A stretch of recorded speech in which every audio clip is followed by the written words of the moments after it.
Hey, it's Chronologically Gaming, the only channel that's perpetually retro because we're playing every video game in order of release. What do you expect someone else to play every single video game? Here is your first experience with the first games of December 1982.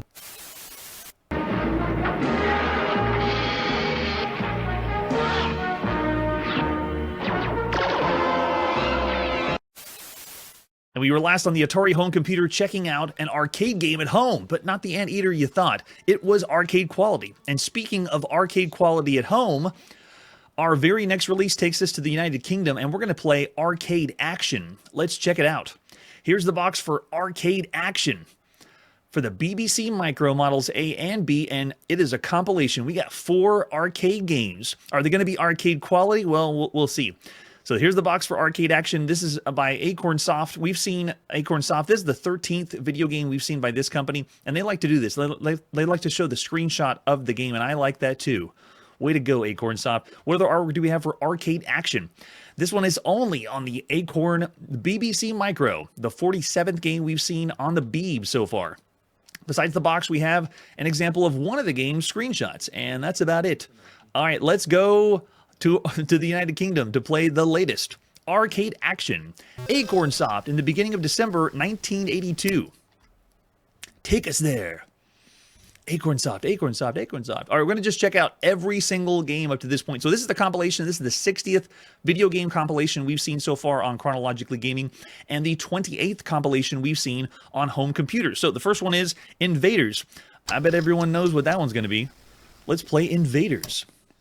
I'm going to see all of them, and we're going to rate the game based on all this compilation together. Now, this is the only game in the compilation that allows you to play with 2 people, but it's hot seat style, so it doesn't matter. What skill level do you want? Let's crank it up to 9. Go. Yes, it is bare bones Space Invaders, and it's kind of a dumbed down Space Invaders, like very simplistic graphics. It looks like low res. I am playing on the super high fast speed. You have to make sure you use those shields. The best strategy is knock out all the invaders on one side, sneak yourself over, and then knock out the column on the other side, and then work yourself to the middle. And there we go, game over. Let's slow it down a little bit. There we go. Well, it sounds the part.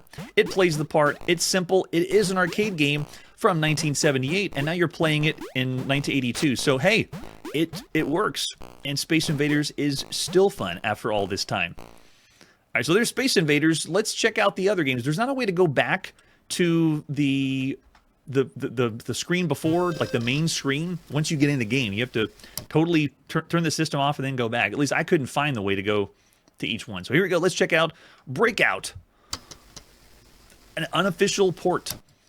Holy cow, look at all the options. Standard game, double bat, progressive walls, double bat, progressive captive balls, progressive captive, or all options at once. Let's go. All options at once. Yeah, it's Breakout, all right. Look at that. Nice. This is awesome. This is the very first video game we've played that is containing Breakout inside of it itself, like a compilation. So this one is actually a compilation with some good games compiled all together. This one is the 63rd Breakout variant we've seen so far on Chronologically Gaming on all systems, all over the place. And so yeah, it's Breakout. It really needs a paddle. For my knowledge, I don't know if there is one. Ooh. Way too good at music for all the games we've seen up to this point. All right, so that's all I'll show for a quick taste of what Breakout's like on this compilation. Let's keep going and see what let's see what the other games are like. And yeah, James, I did notice that the ball was disappearing a little bit, like something was off. All right, let's play Dodge'ems. It's got to be Dodge'em, right? Yeah, it's got to be. And there you go. Look at that. Enter should speed me up, right? Yes. Oh, so I'm the red car.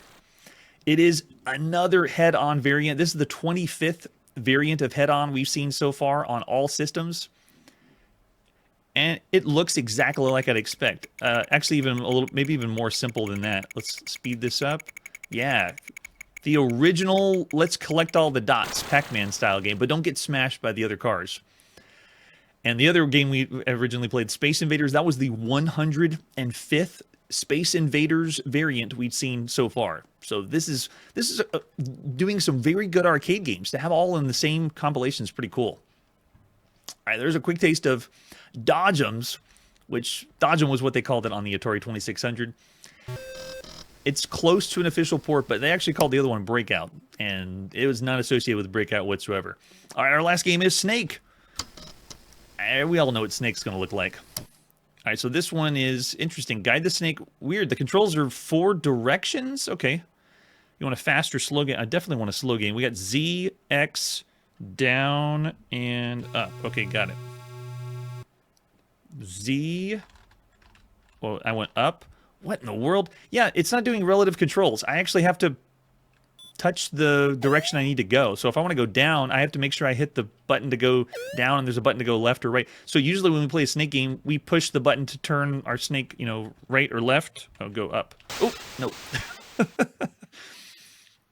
So it's using absolute controls for a Snake game. That's a little weird. Usually you are turning it kind of like a relative controls for a Snake game. So it's different, but it's obviously just, it's Snake.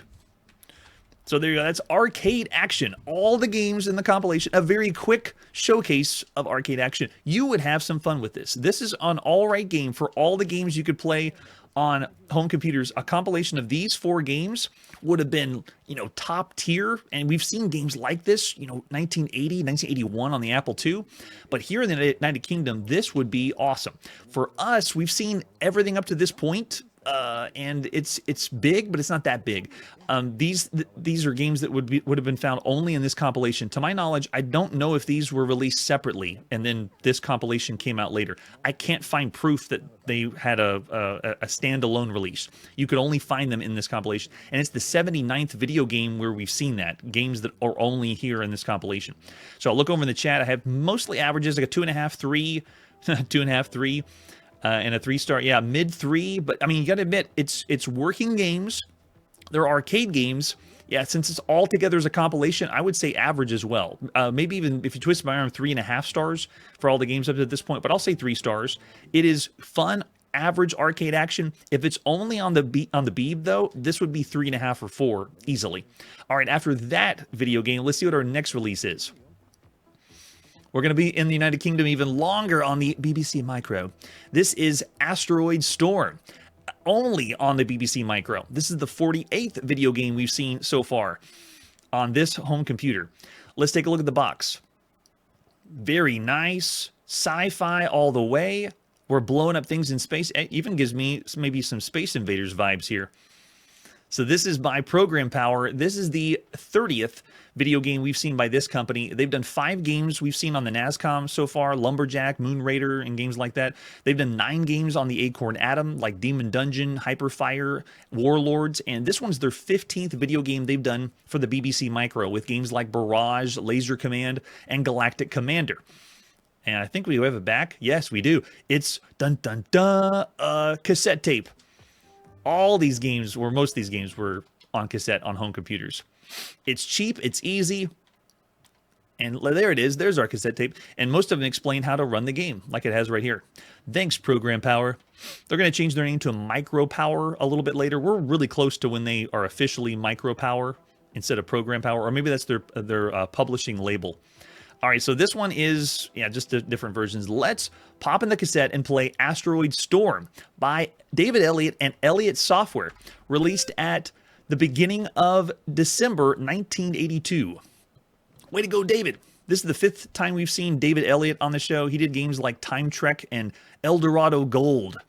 So I'm ready to see what Asteroid Storm's all about. There's our controls. We can go left, right, pause, return fire, hyperspace, and we can pick between, wait a second, joysticks or keyboard. That's pretty cool on the BBC Micro. And do we want sound? Yes, I want everyone to hear all the sound. And then space to play. Okay, I got the controls. Looks like we got, oh, okay, it's Asteroid. It's a clone of Asteroid because we got hyperspace. There it is. Look at that. All right, so I'm just flying around. Oh, look at that. That's pretty cool. It even is trying to do the wireframe pseudo vector graphics. So it's joystick control. I am modifying it so I can play with a joystick, but this actually is responding really well. I got a little bit of slowdown as I move around, but yeah, it is a fun variant of Asteroids. And it's a storm of asteroids. All right, let's try our hyperspace. Oh my gosh, look at the hyperspace is just literally jumps me to another spot. Oop, like that. Very quaint. My little pea shooter there, but yeah, smooth, very smooth. We've had to tolerate some really, really terrible Asteroid variants. Asteroids are very popular, and to play a game that is running this smoothly is still a nice touch. There's more and more games that are starting to do this where you can feel the pseudo-vector graphics, but it's working great. Whoa! And then it just completely changed color. We are bathed in red. The game's giving me a tan right now. Wow. There we go. And Brad, I saw you mention about the side screen. Video games that did that. And we've seen that originally on games on the Apple II. They're trying to give you that feel of you're playing something with a bezel or something in the arcade. So they're just giving us the high score and then our number of lives over on the side. I wonder why it jumped from blue to red. It totally switched on us. I'm not sure why. So this one's another multi-directional shooter. We classify those as the games that allow you to shoot all over the place. An arcade multi-directional shooter. This is the 145th multi-directional shooter we've played on all systems. This is the 80th multi-directional shooter on home computers. And this one, because it plays with the joystick, that's actually the coolest feature, because there's only 8 games that we've seen so far on the BBC Micro that'll allow you to do a digital joystick. All right, ready? Chrono. Nice, you can put the whole name in. That's so cool. Really, really fun. It controls exactly as you would expect asteroids to control. We have relative control. And right now, the only way to play Asteroids officially on any home computer is on the Atari home computer. And official Asteroids is available, of course, on the Atari 2600. This is the 48th variant of Asteroids that we've played so far on everything. There's 48 variants of Asteroids that we've seen. This is the 31st variant of Asteroids that we've seen on home computers. And the BBC Micro has one other game of Asteroids we played called Meteors. We gave this one 4 stars, and I would say this one, I would give this game the same level of quality for video games as Star Blaster that we saw on the TRS-80 color computer, or Omega Race that we saw on the Commodore 64, Moons of Jupiter on the Commodore VIC-20, Astro Dodge on MS-DOS, or Asteroids in Space for the Apple II. That's kind of what I'm thinking for this one, just because of how smooth it is. It's really nice. Yeah, when you compare this to the Asteroids on Atari, I didn't see the UFO. We played for a little bit, but in my other playtests, I didn't see that either. And they do have the high score table, which is another nice touch, too. So there you go. There's a very quick example of what Asteroid Storm is like to play. Of all the games you could play on all home computers, if you want arcade action, you want something like Asteroids, you only got kind of 2 options, right now on the BBC Micro. I wouldn't say it's as high as Meteors, but it's still pretty good. Looking over in the chat, I see mostly 3s. Curtis says if it has UFOs, it'd be 3.5 stars. Mostly averages that are out there. I'll still be kind with this one because of how well it plays and because of the digital joystick control. I'm going to go 3.5 stars. For all the games you could play on all home computers, it's an above average title. It's running very smoothly too. Brian saying 3.5 there. And then Nebulous is saying 3.5. Yeah, I always tell you the odds. I'm always going to give you the context of what video games are like right now. How many other Asteroid games are out there, and how do they compare to Asteroid Storm? All right, after that game, let's see what our next release is. We're still in the United Kingdom playing some video games. Our latest release is Astral Invasion on the Sinclair ZX Spectrum. This one is even more rare. Couldn't find a box for this. All I had for artwork is a few screenshots, and that's it. So let's pop in that cassette and play Astral Invasion. This one is by Astral Software, released in the beginning of December 1982. This one is only available on the Sinclair ZX Spectrum. It is the 148th game we've seen for the Speccy so far. And remember, this computer was released in April, or mail order in April. And some people still, I've heard that they ordered the computer, but they didn't get it near the end of the year, so they may have just got their computer right now, even though we saw some game releases in April. So this is the second time we've seen Astral software. The only other game we've seen was Kamikaze they've done so far. All right, so we see the controls, we got caps, so no controllers, no joysticks, it's all keyboard. Everyone ready? We're playing Astral Invaders, and look, it's Space Invaders. This one feels worse than what we just played in the compilation of the Space Invaders style games. But yeah, I'm not even doing the correct strategy. We got to take care of this column first, get out of the way of these guys, and then we'll go over to this side. The UFO at the top went so fast. I think they are getting faster though. Nice and easy. It almost sounds like the same farting sounds that the Apple II does. How did the Sinclair ZX Spectrum get Apple II sounds? That's pretty cool. Yes, right? That's what it sounds like. Oh man, now I've only seen one other or two other video footage of people playing the game. It was making the same sounds, but you can tell it's not super high quality if you want to play a Space Invaders game. This one is a fixed shooter. This is the 401st fixed shooter that we've seen on Chronologically Gaming, and the 232nd that we've seen on home computers. This is the 13th fixed shooter that we played so far on the Sinclair ZX Spectrum. That was our death. It sounded like a whistle. It is exactly ripping off Space Invaders. This is the 106th variant of Space Invaders we've seen on Chronologically Gaming. We're not stopping Space Invaders anytime soon. And when I say the 106 Space Invaders, I'm not counting Phoenix games. I'm not counting Gorf games. I'm not counting. All those have their own variants. I'm just talking straight up Space Invaders. We've played 106 of them. This is the 6th variant of Space Invaders we've seen so far on the ZX Spectrum. We've already seen good Space Invaders on the ZX Spectrum. This is not. So I'm going to actually get this closer to the worst of the worst that we've seen on the ZX Spectrum. The very worst Space Invaders we've seen so far on the ZX Spectrum was a game called Alien Command. That one was really, really yikes. Like, I would say even plays worse than this one. Then we had, I would say this one falls next after that game, though. So it's not the worst. It's like second to worst on the ZX Spectrum. After this game, though, I would say a little bit better would be Space Intruders at 2.5 stars, and then we also played Spectral Invaders and Space Raiders and Invaders by Arctic Computing. All of those games, I would say, plays much better than this one. And this is just comparing it to the Sinclair ZX Spectrum. There's so much farting, right? So yeah, not nearly as bad as Alien Command that we've seen so far, but Astral Invasion is still, I'd say, in the bad range. Of all the games you could play on all home computers, you got to admit, this has to go against every other Space Invaders game or arcade game that you can play on lots of other computers. So I got some 1.5s I see from the chat. James says, looks impossible.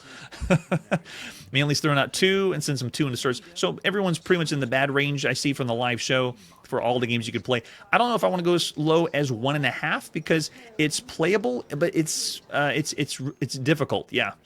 And it does feel like it's playing too fast, but no, it's not. That's the way the game is. And notice there was no difficulty levels either. You had to play on that difficulty level. So yeah, I'll concede. Most people I got mostly 1.5. So yeah, I'll do 1.5 for all the games you can play on all home computers. I can understand why I couldn't find the artwork for this one. All right, after that game, what's our next release? Yeah, well, let's go to a big one. This is Astro Chase. Astro Chase. If you haven't heard of this one, I'm very excited to show you. This one is on the Atari home computer, originally on the Atari home computer. Now, this box that I'm showing you is not the box you would have seen right now. This is a later box. So Astro Chase is the 428th game we've seen for the Atari home computer. This is the later box when Parker Brothers picks it up in 1983. So have you noticed that as we are nearing the end of 1982, video games are being released, like their first release in 1982, but I'm showing you artwork because they're just recently going to be picked up in 1983 and then released again, usually with another publishing label or another company. So this, I think, is probably the 6th or 7th we've seen in December, that someone else is going to be releasing later in 1983. 1983 is a big year, lots of re-releases. So you can see it looks kind of like the Millennium Falcon on the front, and it has a sci-fi theme, asteroids blowing up. So this is the Parker Brothers box. This is the later box. Shows us the number of players, an example of a really nice screenshot. It's going to dazzle us. Yes, James, and we will see this one ported to lots of different places. All right, so let me show you what you would have seen. This is the box you would have seen sometime in the beginning of December 1982. This is Astro Chase. Fernando Herrera's, look at that, the developer right there on the front of the box. And I like this front of the box a little bit better than Parker Brothers. It's more in kind of what we're doing. There's Earth. We're supposed to be orbiting around Earth. And you can even see in the bottom right, it's the winner of the Atari Star Award. This one has lots going for it. So this is the very first video game we've ever seen by First Star Software. Look out for them. And this is the 3rd time we've seen Fernando Herrera, only because we saw his other game, which was Space Chase, by Swifty Software, and then we saw it also by Atari Program Exchange. So that's one only reason we've seen him more than that. And so here you go. That's a mix of the two boxes. If you flip over the first box you would have seen in December 1982, Astro Chase is the ultimate challenge. Speed, skill, and strategy. They are really showing it off, and they're really showing off the screenshots. And I'm surprised on the back of the box they're not showing the moneymaker. There's a screenshot that was in magazines that really sold this one. Yeah, I know, they should have that. Parker Brothers should. Yeah, Fernando Herrera, if you don't know who he is, you're going to see a lot more of him too. This is the ad you would have seen from magazines around the time. They are really talking it up. And they're showing off the best screenshots here too. Winning of the Science Fiction Fantasy Game of the Year in 1984, Computer Game of the Month. This one is one of the killer apps of the Atari. So here's the example of the cartridge that you would have played or popped in later in 1983, because this is the Parker Brothers cartridge. And the original, oh, here we go. There's another example of the original box by First Star Software. Perhaps the most graphically magnificent computer game yet created. Now I'm really trying to sell you. We need to get it in the game and play it. You flip it over the back, and there you go. That's showing you more of the screenshots for the game, with some other games we haven't seen yet, by the way, by First Star Software. Look at that, Boulder Dash. That's the one they're most popular for. But we're not going to see that yet. This is the first. So here's the cartridge you would have seen right now in December 1982. This cartridge is the biggest sized cartridge that we've seen so far. It's the very first time, but this one uses 16 kilopower inside of this cartridge. There's other cartridges we've seen that use 16 kilobyte cartridges, but this is the largest sized cartridge so far. No cartridges we've played for video games have gone over 16 kilobytes in storage space. All right, there's the example of the screenshot. Don't get wowed yet. All right, so we have the manual that First Star Software did to tell us about the game. So here it is. There's no escape. How do we play Astro Chase? We have a lot of information and lore. Oh, yes. Eons ago, back in the 23rd century, the Magard Empire invaded Earth. Our defenses had all but destroyed the Magardian fleet, forcing the survivors to retreat. And I'll let you read this at your leisure, because if you like lore, you're going to love this.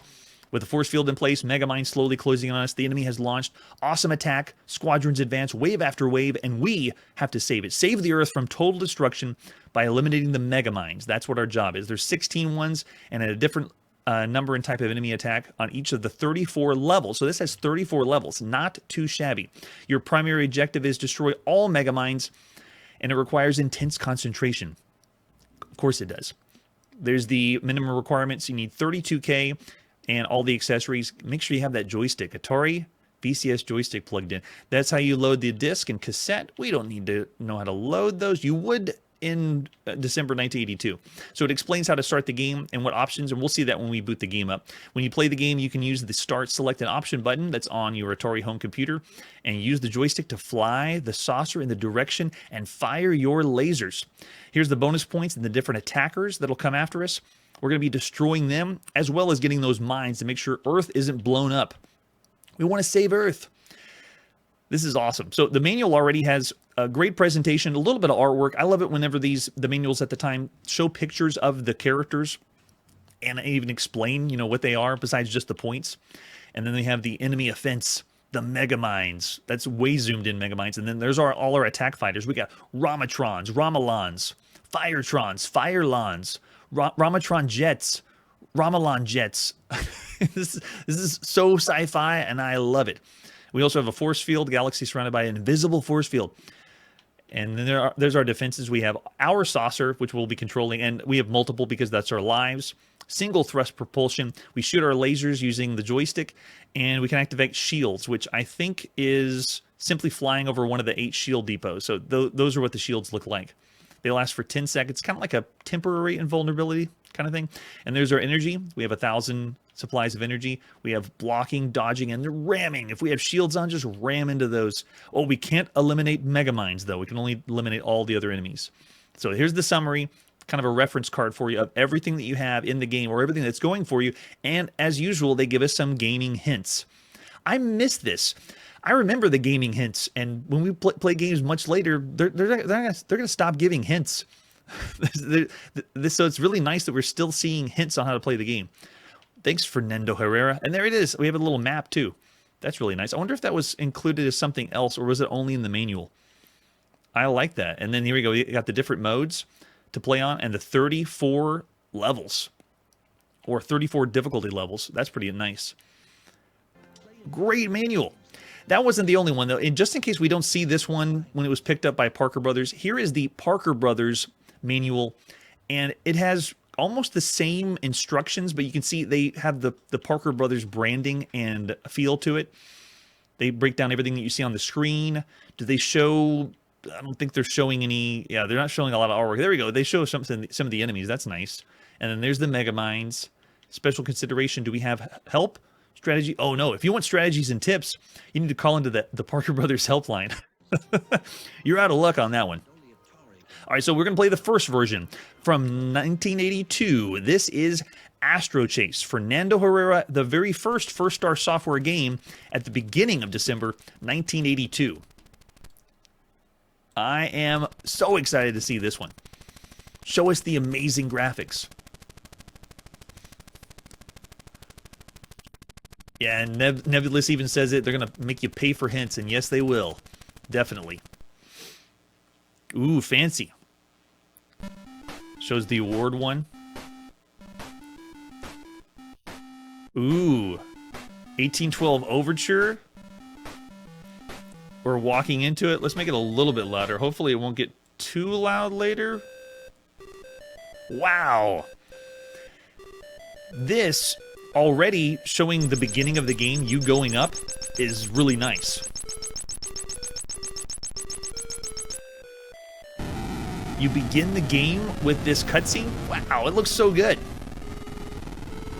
And they didn't have to charge for the music.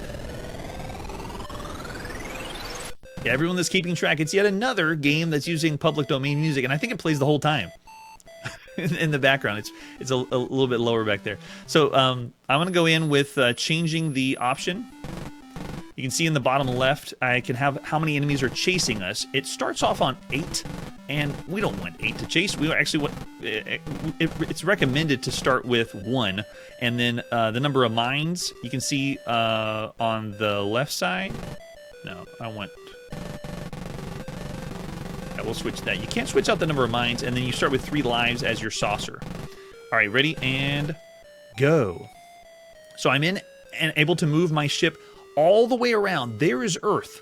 Your goal is to defend Earth against the mines. So the enemies that fly at you, you can destroy them, at your leisure. But you want to stay around the perimeter of the Earth. Don't stray too far from it, because the mines are in all directions coming at it. There it is. There's one. Blow up some of those mines. But you have 8 different directions to shoot and fire your ship. There's another mine out there. So don't let them come at you. But you saw one of the big difficulties of the game, and that is you have stars that you will get hung up on. You'll get stuck on stars and planets. Everything you see in the background looks amazing. See all the planets in the solar system? Rings around Saturn or Uranus, wherever the planets are? Oh, wait. Oh, mine was... I wasn't defending the top. And now Earth has been destroyed. We blew it up. The whole thing. And as you move around, though, you'll notice that you get stuck on planets, and the solar system isn't very kind to you moving around. All right, let's go in again. Make sure you defend all sides. We have a shield that's right here. Whoa. Shield goes nuts. All right, so, but even so with the shield, I need to make sure I stay near the Earth so the Earth doesn't get blown up by a mine.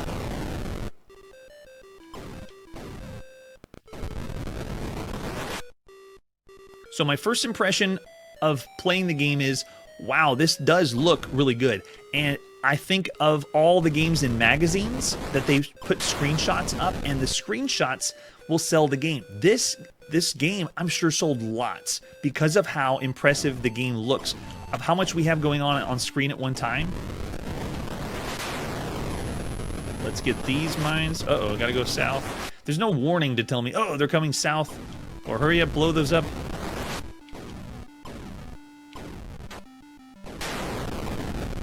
Come on. Oh, come on. Move past Saturn, why don't you? I don't think it is. There we go, got it. And we have the very quiet tunes of the 1812 Overture playing in the background. Which I've mentioned it before, right now, having a video game that plays the music while you're playing the game is a novelty. Anteater was the other one we just recently played. Yeah, the cannons do sound quiet though, right?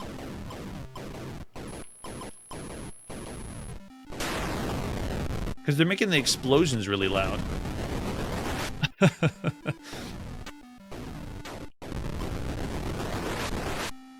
So fun.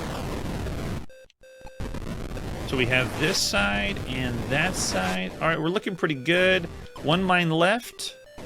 And this is also what makes it interesting. If I can finish this last one off. There we go. We saved the Earth.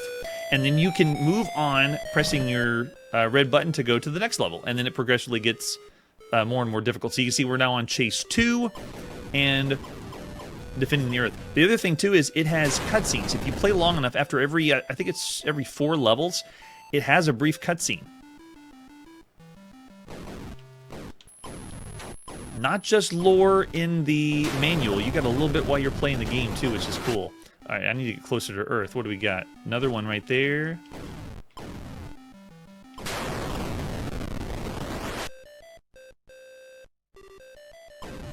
The other thing I think of when I play it is the games we played that are allowing you to freely move around as shoot-em-ups, because you can increase the difficulty, the chase of how many enemies are chasing you, and this gets pretty hectic. It turns into a shoot-em-up, but to have a shoot-em-up that's freely allowing you to scroll and move around like this is a new idea or concept. Started with, most famously, Bosconian.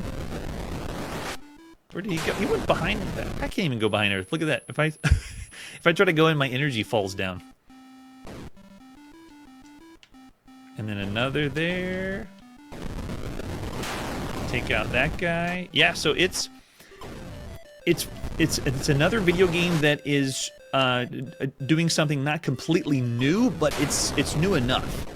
You can see I have double shots that I can fire there. The other thing that's interesting is as I'm playing the game, I have to follow.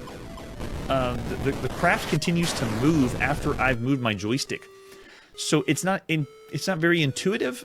Considering we played games that allow you to have just a little bit of gravity or inertia, this feels like I am not really flying through space because we played some games that try to make it a little more realistic.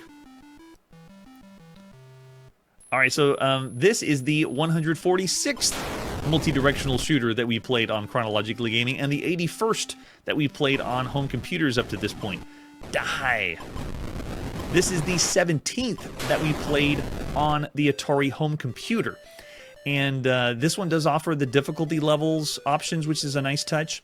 And the cutscenes is also welcome as something that's a fresh game idea. And it's also letting us go, game to game. Oh, we have 16 mines now. Yikes! Look Look how crammed the galaxy is. But you can't even shoot past the planets now, too. It's going to get crazier and crazier. This is the very first video game in the Astro Chase series, too. And it is the 6th video game we played that's a variant of Bosconian, or trying to play as a shoot 'em up, allowing you to shoot in all directions. Star Maze on the Apple II was another one. Spider Invasion on the Atari home computer. Survivor that we saw on the Atari home computer. And so there's other games that play close to this that have the 2D scrolling like Bosconian does. We saw Bosconian on the Sword M5 home computer, but they don't play exactly like Bosconian. Like one of them is Snipes on MS-DOS we saw, Time Pilot in the arcade, Astron 9 on the Atari home computer, Satellite Patrol on the Commodore VIC-20, Strategy X that you could have played in the arcades, and Bolo on the Apple II. So later we're going to see this on the Atari 5200, the Commodore 64, because everything by law has to be ported to the Commodore 64. And this shares the award with Choplifter as being a computer game that gets turned into an arcade game. Choplifter was a little different, though. Choplifter had its own standalone release. This one, when it went to the arcade, was using what XD called the Maxiflex arcade, which was essentially an Atari home computer in the arcade. So when you saw this in the arcade, it looked exactly like this. When you played Choplifter in the arcade, it looked, it was really nice. It was redone. But you would play this in the arcade later, and it would just look exactly like this. Really rare arcade. We're going to see that much later. And Earth has been destroyed. All right, so there you go. That's Astro Chase. Visually, it's pretty good. The way that it plays isn't as spot on as some of the other games we've seen up to this point. It does have more going for it than Bosconian on the Sword M5, but as far as the other like multi-directional shoot 'em ups, the content or the way you control the craft isn't as fine-tuned as I would have thought. So I'm looking over the chat. I see lots of 4s from everyone. Looks like 4 from Curtis, Barclay, and James, and then Brad saying 4.5 because he's Atari biased. I am too. It's pretty good. Atari's pretty good. Charlie's saying 4 too, and then Marcel's going 5. Top tier video game. Now, this one is going to be ported on lots of different systems. My first experience and how I've replayed Astro Chase, I actually don't want to call it one of the best games you could play on all home computers. I don't want to bring it to the 4.5 range. I would say this is very good. This is excellent. The way the game's controlled, though, isn't as tight as I would have expected. So I'm actually going to go 4 stars of all the games you could play. And we have other ports later. Like you see this 1983 one by Parker Brothers. Maybe when we play the other ports, it may be a little different, but my first one, I'm going to say very, very good. It's a 4-player game for Astro Chase. All right, that's where we got to put our video game playing on pause. Or if you're playing on the Atari home computer, you can pause anytime you want. And we've seen a few other games that allow you to pause with a few keys and things like that. So next time on Chronologically Gaming, we get into the holiday spirit, poring over the latest issue of Atari Connection magazine. That's it for today, and like I always say, you are the sole defender of the galaxy, and only you can save the world. Hey everybody, thanks for checking out the channel and joining me on my quest to play every single video game in order of release. We'll be streaming live every weekday at 9 p.m. Central, so join us and let us know if we missed any games along the way. This video would not be possible without Launchbox, RetroArch, and MAME. Tell all your friends there's some crazy guy named Chronologically Gaming trying to play every single video game. We have links down below that'll send you to places like our Discord and Patreon, and one that says all the video games we've ever played. If you go there, it's a list of everything, and you can click right to the game you want to see. Chronologically Gaming is the name to look for. We are perpetually retro, and we will catch you next time.